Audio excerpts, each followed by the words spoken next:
And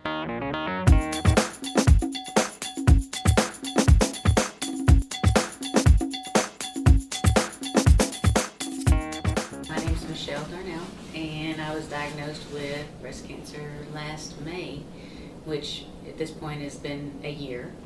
And I have undergone the DIEP Flap reconstruction surgery with the PRMA this past year. I was referred by my oncology surgeon, Dr. Kallenberg, to PRMA, and at that time I met Dr. Ochoa. Dr. Kallenberg's goal was to give me a couple of weeks to kind of process the idea of I have breast cancer and I need to do something about it. So I had no idea what to do. Mm-hmm. So when I came and saw Dr. Ochoa, I was just doing research. We had made no decision, and I say we because it was my husband and I who made decisions on this, mostly me. He was up for whatever I wanted to do, but so when I was sitting in the lobby and watched the video, which is very informative, very good video, that's when I was introduced to all the different options that they have here. So then I came back and met with Dr. Ochoa, and I was telling him how Dr. Kallenberg had sent me to get genetic testing and go to a genetic counselor and see him, and then meet back with Dr. Kallenberg in 2 weeks and figure out what we were going to do.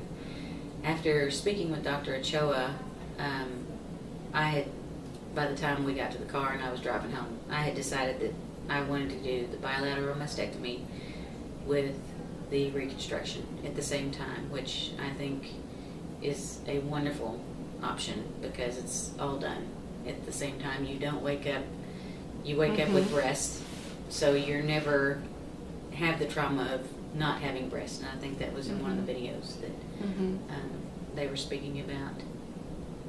Part of my reason to do that was that my mother died of breast cancer, and my older sister had a bilateral mastectomy about 5 years prior to myself being diagnosed. The genetic testing which was done showed that I didn't have either type of their cancer.